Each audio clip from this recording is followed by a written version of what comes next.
Exode au chapitre 7, nous allons voir le premier verset. Alors le Seigneur lui déclara, « Écoute, je t'investis d'une autorité divine vis-à-vis du Pharaon et ton frère Aaron sera ton porte-parole, tu transmettras à ton frère ce que je t'indiquerai, celui qui parlera au Pharaon afin qu'il laisse partir les Israélites de son pays. » On a commencé, bonjour bien-aimés, nous avons commencé à parler sur le prophète, les prophéties et Dieu dans l'Ancien Testament. Le Nouveau Testament, par la grâce de Dieu, on touchera plus tard.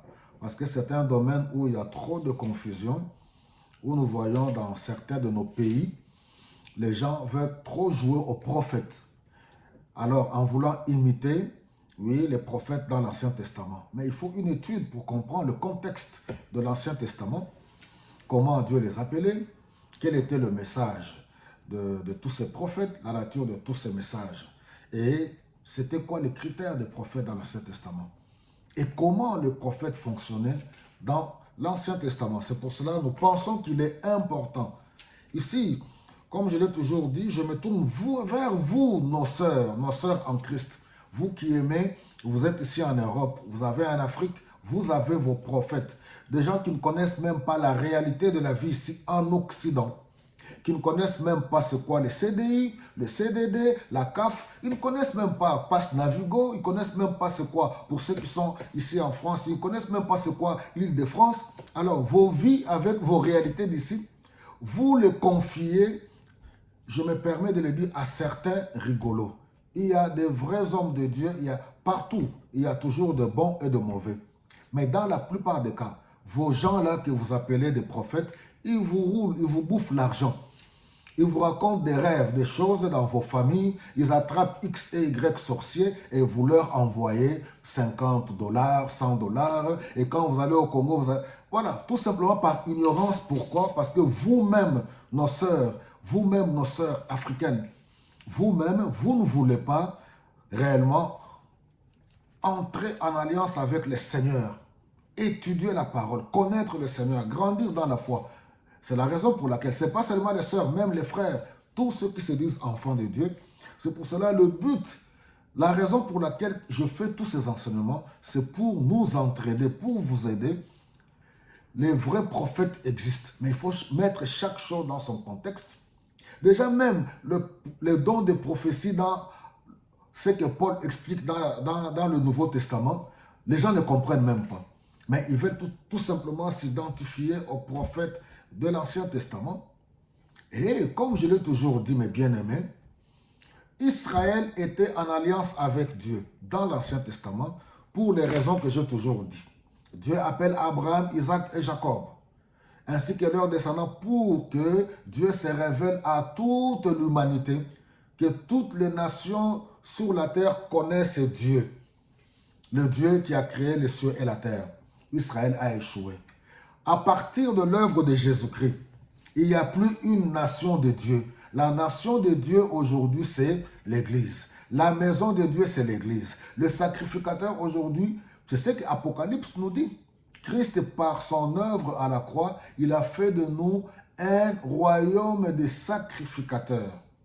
Vous comprenez? Nous sommes devenus des sacrificateurs. Tout enfant de Dieu qui a accepté Jésus-Christ, il est devenu, il fait partie de ce royaume de sacrificateurs. Alors, nous avons vu la fois passée que c'est Dieu qui appelait. Les prophètes, c'est Dieu qui les appelait. Les sacrificateurs devaient être de la tribu de Lévi. Les rois devaient être les descendants de David, la tribu de Juda. Nous avons vu ça hier. Alors aujourd'hui, nous allons parler tout simplement, le texte que je viens de lire, que le prophète dans l'Ancien Testament, c'est un porte-parole de Dieu. Il parle de la part de Dieu. Ce n'est pas n'importe qui peut se lever d'un bon matin et prétendre être porte-parole de Dieu. Alors, il y a le préalable, il y a beaucoup de choses. C'est Dieu lui-même qui décide. Effectivement, il prend qui il veut, mais nous devons étudier dans les Saintes Écritures pour voir. Il a dit à Moïse, et comme on voit aussi, il a dit à Jérémie, à Moïse, on vient de lire le texte ici, dans Exode au chapitre 7. Les deux grands prophètes connus. D'abord, il y a Moïse, suivi de Samuel. C'était des prophètes préclassiques. C'est-à-dire que les deux là, Moïse, l'homme qui parlait face à face avec le Seigneur, et Samuel, celui qui a amené la réforme spirituelle, le réveil spirituel. Samuel était en même temps juge et en même temps sacrificateur. Et Jérémie, au chapitre 15, nous allons voir au verset 19, il est écrit aussi que tu es le porte-parole de Dieu.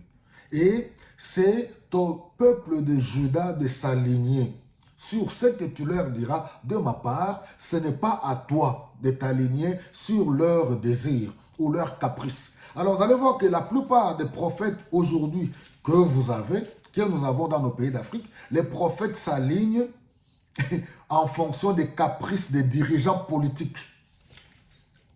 On en parlera. Les prophètes s'alignent en fonction des cas. Pourquoi? Parce qu'ils n'ont pas compris.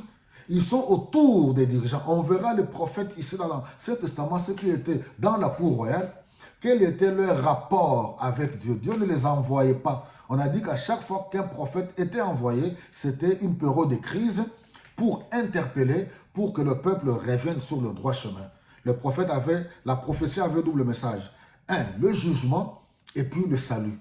Si vous vous repentez, Dieu accorde le salut. Alors, les prophètes que nous avons aujourd'hui, que vous appelez prophètes, ils mangent avec les rois et ils sont en train de donner les prophéties selon leurs sentiments. Ils mangent avec les dirigeants politiques. Pourquoi? Pour leur ventre. Dieu ne leur parle pas. Il y a des bons prophètes.